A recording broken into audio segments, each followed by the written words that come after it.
ഇന്ത്യയിൽ നടന്നുകൊണ്ടിരിക്കുന്ന കോർപ്പറേറ്റ് അഴിമതികൾ റിസർവ് ബാങ്ക് ഗവർണറായ സഞ്ജയ് മൽഹോത്ര ദിനംപ്രതി വിളിച്ചു പറയുന്ന സാഹചര്യത്തിലേക്കാണ് കാര്യങ്ങൾ. ഒരുപക്ഷെ രഘുറാം രാജൻ പറയാൻ ആഗ്രഹിച്ചതും ഇതൊക്കെ തന്നെയാണ്. BJP ഈ രാജ്യത്തിന്റെ പൊതുമുതൽ മുഴുവൻ വിറ്റുതുലയ്ക്കുന്ന രീതിയിലേക്ക്, അത് എല്ലാ രീതിയിലും തകർക്കുന്ന സംവിധാനത്തിലേക്ക് കൊണ്ടുവരികയാണ്.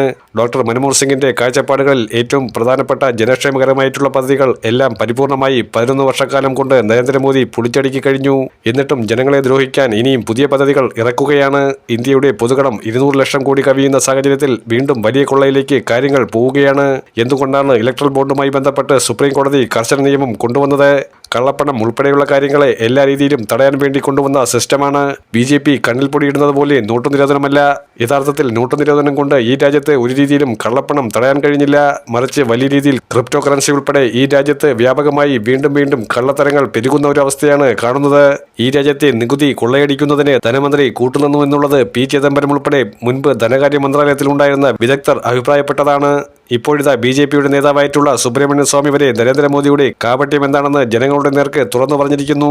ഇവിടെ 200 ലക്ഷം കോടിയുടെ പണം അത് ഈ രാജ്യത്തിന് നരേന്ദ്രമോദി തിരിച്ചു കൊടുക്കുമോ? അതാണ് വെല്ലുവിളിയായി പ്രതിപക്ഷം ഉയർത്തുന്ന ഏറ്റവും വലിയ ചോദ്യം. സെബിയിൽ ഫ്രോഡ് കാണിച്ച് ഓഹരി വിപണിയിൽ വലിയ നഷ്ടങ്ങളും ഫ്ലക്ച്വേഷൻസും ഉണ്ടാക്കുന്നതിൽ വലിയ തോതിൽ കൃത്രിമത്വം ഉണ്ടാക്കിയെടുക്കാൻ വേണ്ടി സെബി വലിയ തോതിലുള്ള കള്ളക്കളികൾ കളിച്ചു. അതിന് ഏറ്റവും കൂടുതൽ സഹായം ചെയ്തത് സ്വകാര്യ മേഖലയിൽ നിന്ന് വന്ന മാധവിപുരി ഉച്ചായിരുന്നു. ഇപ്പോൾ നിർമ്മല സീതാരാമൻ പല കാര്യങ്ങൾക്കും വിട്ടുവീഴ്ച ചെയ്യുന്നുണ്ട്.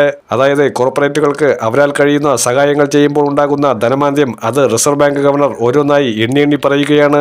നിർമ്മല സീതാരാമൻ ഈ രാജ്യത്തെ കുട്ടിച്ചോറാക്കുകയാണ് എന്നുള്ളത് ഇതിൽ കൂടുതൽ എങ്ങനെയാണ് ഉദാഹരണ സഹിതം റിസർവ് ബാങ്ക് ഗവർണർക്ക് പറയാൻ കഴിയുക?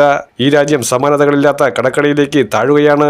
നാലാം സാമ്പത്തിക ശക്തി എന്ന് പറയുമ്പോൾ രാജ്യത്തിന്റെ പൊതുകടം വർദ്ധിക്കുന്നതും GDPയിൽ ഉണ്ടാകുന്ന വ്യതിയാനവും ഈ രാജ്യത്തിന് ആപത്കരമായി മാറുകയും ചെയ്യുന്നുണ്ട്. പണപ്പെരുപ്പം രാജ്യത്തെ അരക്ഷിതാവസ്ഥയിലേക്ക് തള്ളിവിടുകയാണ്.